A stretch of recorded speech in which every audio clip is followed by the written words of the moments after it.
ज्या काही गोष्टी आज निदर्शनाला येत आहेत तो सगळं देश पाहतो आहे। तर जी मोठी मोठी आश्वासनं देऊन भारतीय जनता पक्षाने आणि नरेंद्र मोदी यांनी ही सत्ता हस्तगत केल्यानंतर 7 वर्षांनी काय परिस्थिती आहे आणि म्हणून मला मुद्दाम अवगत करायचं आहे आणि सगळ्यांना आहे ती वस्तुस्थिती या निमित्तानं सांगायची। आणि ज्यावेळेस ते सरकार करता 14 साली ज्यावेळेस त्यांचा प्रचार सुरू होता त्यावेळेस तरुणांना 2 कोटी रोजगार देऊ हे त्यांचं आश्वासन होतं। प्रत्येकाला 15 लाख रुपये खात्यावर टाकू हे त्यांचं आश्वासन होतं। शेतकऱ्यांचं उत्पन्न दुप्पट करू हे त्यांचं आश्वासन होतं। काळा पैसा भारतात आणणार आणि 100 दिवसामध्ये महागाई कमी करणार हे त्यांचं आश्वासन होतं।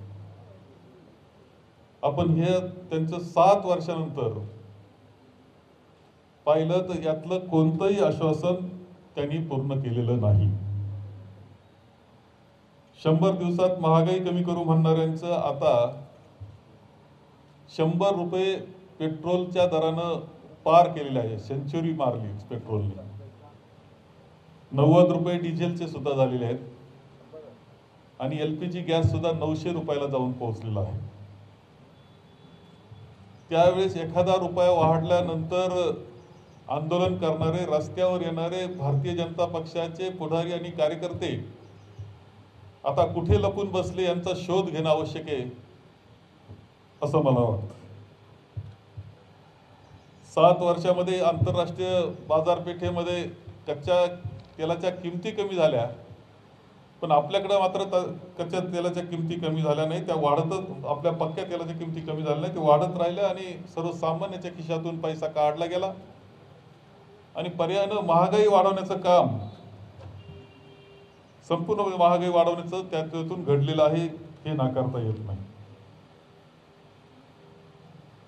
एकंदर संपूर्णपणे जगामध्ये पाहिलं तर अलीकडच्या कालखंडामध्ये सगळ्या देशांनी कच्च्या तेलाच्या किमती कमी झाल्यानंतर किमती कमी केलेल्या आपल्याला दिसत आहेत। अमेरिकेनं 7.5%, ब्राझीलनं 20%, चीननं सुद्धा 1% या किमती कमी केलेल्या आहे। आपल्याकडे मात्र वाढत सातत्यानं वाढ सुरू आहे। खाद्यतेलाच्या किमती किती पर्यंत पोहोचल्यात ज्यादा, जे खाद्यतेल 60 रुपये लिटर होतं आज ते 200 रुपये 180 ते 200 रुपये लिटर पर्यंत जाऊन पोहोचलंय आणि सर्वसामान्याचं जे बजेट होतं घराचं चालवण्याचं ते कोलमडून टाकण्याचं काम त्यामुळे सुद्धा झालेलं आहे। एकंदर शेतकऱ्याच्या साहित्य जर पाहिलं खताच्या किमती मध्यंतरी प्रचंड वाढवल्या गेल्या, बियाणाच्या किमती वाढलेल्या आहेत, पेस्टिसाइडच्या किमती वाढवलेल्या आहेत, सगळ्यावर लागणारा GSTचा भार खूप मोठा आहे। त्याच्यातून शेतकऱ्याला शेती कसणं सुद्धा अवघड झालेलं आहे। नोटाबंदी हा अयशस्वी प्रयोग झाला आणि अर्थव्यवस्थेवर खूप गंभीर परिणाम त्याचे झाले।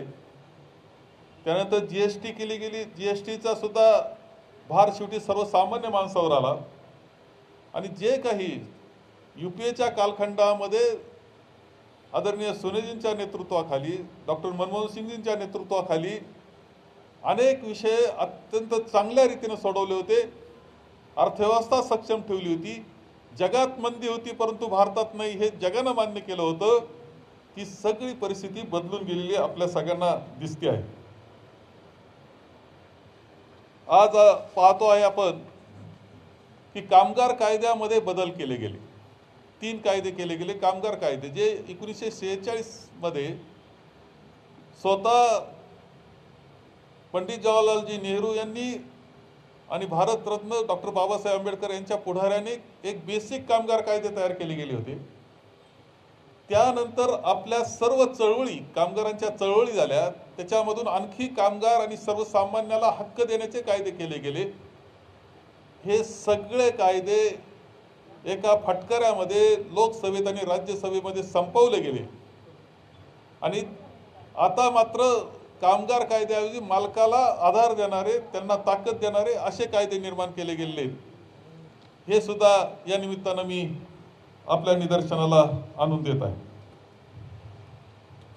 शेतकऱ्याचं आंदोलन झाले 6 महिने आंदोलन सुरू आहे. लाखोनं हजारोनं शेतकरी दिल्लीला वेढा टाकून बसलेले आहेत. शेतकऱ्याचे 3 काळे कायदे असा उल्लेख ज्याचा होत असतो, त्या काळे कायद्यांच्या बाबतीमध्ये पंतप्रधान महोदयांनी साधी दखल सुद्धा घेतलेली नाही.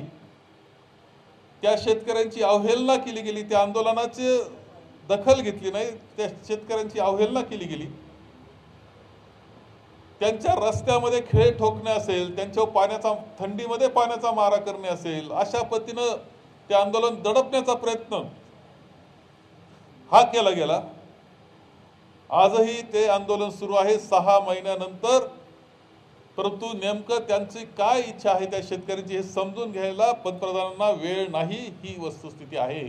आणि देश चाललाय तो एका माणसाच्या हुकमानं चाललाय, ते पंतप्रधानांच्या हुकमानं चालतो असं म्हटल्यानंतर याला जबाबदार सुद्धा भारतीय जनता पक्ष आणि हे पंतप्रधान आहेत. आणखी एका गोष्टीचा उल्लेख मला या निमित्तानं केला पाहिजे. ज्या पद्धतीनं त्यांनी शेतकरी आंदोलन हाताळलं त्यामध्ये एक शेतकऱ्याची अवहेलना आहे आणि बेफिकिरी आहे. कोणी करीत असेल आंदोलन करू द्या, काय फरक पडत नाही, पोलीस दल पाहून घेईल, या पद्धतीची बेफिकिरी केंद्र सरकारमध्ये आपल्याला दिसते. आणि तशाच प्रकारची बेफिकिरी आपल्याला दिसली त्या कोरोनाच्या संकटामध्ये माननीय पंतप्रधान महोदयांकडून.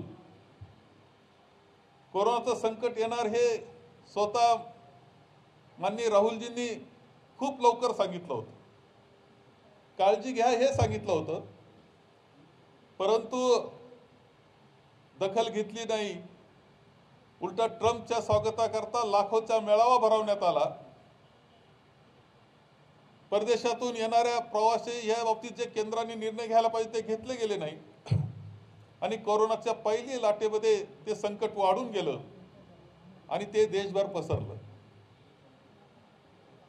त्यानंतर कोरोनाच्या दुसरं ती जेव्हा कमी होत होतं त्यावेळेस आता कोरोनाचं संकट संपलंय. थाळ्या वाजवणं, दिवे लावणं हे काय कोरोनाच्या विरोधाचा उपाय नाही, पण तो करण्यास सांगण्यात आला. कोरोनाची लाट ओसरत असताना एक बेफिकिरी दाखवण्यात आली आणि त्यामध्ये सांगितलं कोरोनाचं आता संकट संपलेलं आहे आणि आपलं जे लसीचं उत्पादन होतं कोरोना विरुद्धचं ते लसा बाहेर देण्यामध्ये आणि आपली स्वतःची प्रतिमा मोठी करण्यामध्ये आणि जागतिक पातळीला मी कसा आहे हे दाखवण्याच्या प्रयत्नामध्ये त्या लस परदेशामध्ये देण्याचा एक वेगळा अंकारातून देण्याचा एक प्रयत्न झाला. कोरोनाचं संकट पुन्हा वाढण्यामध्ये जे काही कारणं आहेत त्यामध्ये ही बेफिकिरी त्यांची आहेच. त्यांचे वक्तव्य आहे तसे की आता कोरोनाच्या संकटाला आपण पार केलेले. यानंतर घडलं ते आपण पाहतोय. निवडणुका लावल्या गेल्या, निवडणुकीचे मेळावे घेतले गेले. एवढंच नाही तर मोठाले धार्मिक मेळावे हे सुद्धा करण्यात आले. पर्यायानं कोरोनाचं संकट जे होतं ते संपूर्ण देशामध्ये पसरण्यास ते कारणीभूत झालेलं आहे. आणि त्यानंतर सुद्धा पंतप्रधान महोदयांचं सगळे वक्तव्य पाहिले किंवा त्यांची जे टीव्ही चॅनलवर होणारे त्यांची भाषणं पाहिली तर आपल्या लक्षात येईल की ते कोणत्याही पद्धतीनं त्या बाबतीत गंभीर नाही. आणि ह्या सगळ्या याच्यातून हे संकट गंभीर झाल्यानंतर सुद्धा ते बेफिकिरीने होतं. शेतकऱ्याचं आंदोलन पोलिसांनी दाबून टाकलं आणि कोरोना आरोग्य खातं पाहून घेईल इतक्या बेफिकिरीनं त्यांचं स्वतःचं वागणं ते नाकारता येत नाही. ज्या पद्धतीनं ते मेळावे करत होते आणि मेळावे केल्यानंतर येत होते आणि दिल्लीमध्ये पुन्हा सांगत होते की कोरोनामध्ये कोणती काळजी घ्यायची. ह्या सगळ्या बाबी त्यांच्या पाहिल्या तर अत्यंत कोरोनाचं संकट हाताळण्यामध्ये स्वतः पंतप्रधान मोदीजी आणि त्यांचं सरकार पूर्णपणे अपयशी ठरलेलं आहे. जे काही आज घडतंय त्याला जबाबदार हे सरकार भारतीय जनता पक्षाचं सरकार आहे. 1 मे पासून लसीचा महोत्सव पंतप्रधान महोदयांनी जाहीर केला. लस घेण्याचा महोत्सव संपूर्ण देशामध्ये करावायचा आहे असं त्यांनी सांगितलं। आणि हा लसीचा महोत्सव जो आहे, ज्यावेळेस आपल्याकडे लस नाही त्यावेळेस लसीचा महोत्सव करायचा। कोणतीच लस उपलब्ध नाही, 45च्या वरची जबाबदारी त्यांनी घेतली, तिच्याकरता पुरेसा लसीचा डोस नाही, अशा वेळेस जाहीर केला गेला महोत्सव आणि 18 ते 44 ला सुद्धा लस आता देण्याची सुरुवात करायची 1 तारखेपासून, महोत्सव झालाच नाही कारण लसच नव्हती। पंतप्रधान महोदय कसे कोणत्या आधारावर महोत्सव जाहीर करीत होते, कोणता आधार होता त्यांच्या वक्तव्याला? देशाचा प्रमुख ज्यावेळेस जाहीर करतोय की महोत्सव करायचा, त्यावेळेस त्यांची तयारी काय होती? तयारी कोणतीच नव्हती। म्हणजे पूर्णपणे बेफिकिरीनं सगळं त्यांचं वागणं आपल्याला जाणीवपूर्वक दिसतं आहे। लसीचा ॲप तयार केला गेला, तो केंद्र सरकारचा। रेमडेसिवीर त्यांच्या स्वतःचा कंट्रोल घेतला, ऑक्सिजनचे कंट्रोल घेतले, सगळ्यामध्ये सावळा गोंधळ घातला आणि परिणामतः एक गोष्ट आपल्याला दिसते की देशामध्ये कोरोनाचं संकट वाढत असताना अनेक राज्यांमध्ये मृत्यूचं प्रमाण वाढलं आणि इतक्या मोठ्या प्रमाणावर ते वाढलं की गंगेच्या पात्रामध्ये अनेकांचे शव वाहत असताना दिसायला लागले। गंगेच्या पात्राच्या वाळूमध्ये अनेक झाकलेले माणसांचे मृतदेह वाऱ्यानं वाळू उडून जात होती, उघडे पडत होते। या सगळ्याला जबाबदार कोण हा प्रश्न आहे आणि या सगळ्याला जबाबदार केंद्र सरकार आहे, भारतीय जनता पक्ष आहे। यांनी कोरोनाचं संकट बिलकुल चांगल्या पद्धतीने हाताळलेलं नाही, ही वस्तुस्थिती आहे आणि ते सर्वांनी मान्य करावी, अशा प्रकारचे पुरावे त्याच्यामध्ये आहेत। आणि म्हणून एकंदर हे 7 वर्ष देशाचा विकास दर घटलाय, अर्थव्यवस्था खराब झालेली आहे, तरुणांना रोजगार मिळण्याऐवजी रोजगार गेलेला आहे। या सगळ्या गोष्टीला जबाबदार, या देशाच्या हलाखीच्या परिस्थितीत जबाबदार आणि आंतरराष्ट्रीय पातळीवर जे देशाची ज्या पद्धतीनं चिथू झालेली आहे, याला सगळ्याला जबाबदार भारतीय जनता पक्ष आणि पंतप्रधान नरेंद्र मोदी जी आहेत, हे मला स्पष्टपणे या निमित्तानं सांगायचं आहे। आणि त्यांच्या या 7 वर्षाच्या कारभाराचा मी या निमित्तानं काँग्रेस पक्ष पूर्णपणे देशामध्ये आज निषेध करतोय त्यांच्या 7 वर्षाच्या कारभाराचा, परंतु सर्वसामान्य माणसाने सुद्धा निषेध करावं। अशाच प्रकारचा आजचा हा दिवस आहे, त्याचे 7 वर्ष पूर्ण करीत असताना हे मी आपल्या सर्वांना सांगू इच्छितो।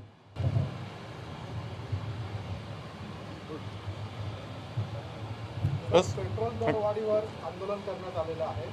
तुम्ही महसूल मंत्री आहात, तर राज्य शासन काही लोकांना किंवा सामान्य नागरिकांना काही दर कमी करून याच्यामध्ये जर आपण पाहिलं, अर्थ संकल्प याच्यामध्ये पाहिला आणि आपण जो त्याच्यातला भार त्याच्यातून भार नागरिकांवर टाकतो तो अत्यंत कमी आहे।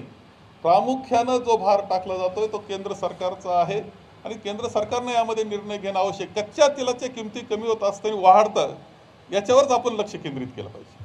दुसरा प्रश्न होता की नाना पटोले असो किंवा नितीन राऊत असो, यांचे काही विधानं जे येत आहेत ते पदोन्नतीचं आरक्षण होतं, त्यामुळे आघाडी सरकार अडचणीत येत आहे। आघाडी सरकार बिलकुल अडचणीत नाही। काही जे प्रश्न तयार होत असतात ते एका पक्षाचं सरकार असलं तरी अंतर्गत प्रश्न असतात, ते आपल्या सगळ्यांना माहिती आहे। आम्ही 3 पक्षाचं आहोत, अत्यंत यशस्वी रीतीने चालवत आहोत। काही जे प्रश्न होतात ते चर्चेने सुटतील। त्र्यंबकेश्वरमध्ये ब्रह्मगिरीच्या उत्खननाचा विषय पुढे आलेला आहे, अवैध उत्खनन सुरू आहे, त्याच्यावर महसूल विभाग फक्त तलाठी आणि कोतवालावर कारवाई करून आम्ही कारवाई करत असं दाखवत आहे। मोठे जे मासे आहेत त्यांना पाठीशी घालायचं काम सुरू आहे, आपण काय सांगता? तेव्हा हे मला आत्ता समजलं, कारवाई जर असं काही चुकीचं घडत असेल तर कारवाई होईल, त्याची काळजी करण्याचं कारण। तर एका आरटीओच्या निलंबित अधिकाऱ्याने आरटीओ विभागामध्ये सावळा गोंधळ चालतो या संदर्भात आरोप केलेले आहेत। काय वाटतं तुम्हाला, याच्यामध्ये तथ्य असेल? 12 जणांची त्याच्यामध्ये नाव सहभाग। एक लक्षात घ्या, आता काही लोकांची एक पद्धत झाली की खोटेनाटे आरोप करायचे, त्याच्या पाठीशी काही राजकीय हेतू त्यामध्ये असतात, या मताचा स्पष्टपणे मी आहे। शहानिशा होईल तर लक्षात येईल की काही त्यामध्ये नाही।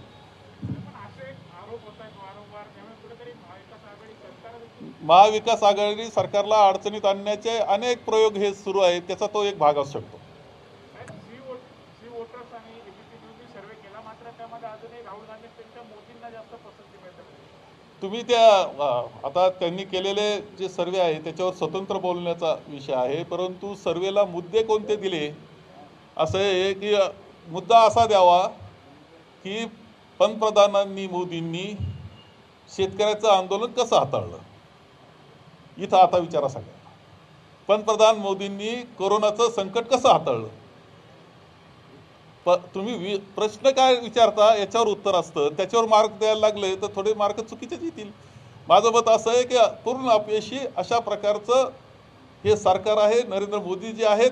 आणि मला खात्री आहे की राहुलजी एक अत्यंत सक्षम नेतृत्व म्हणून आहे आणि ते पुढच्या काळात सिद्ध होईल. राज्य सरकारच्या दुटप्पी भूमिकेविरोधात भाजप राज्यभर आंदोलन करणार आहे का?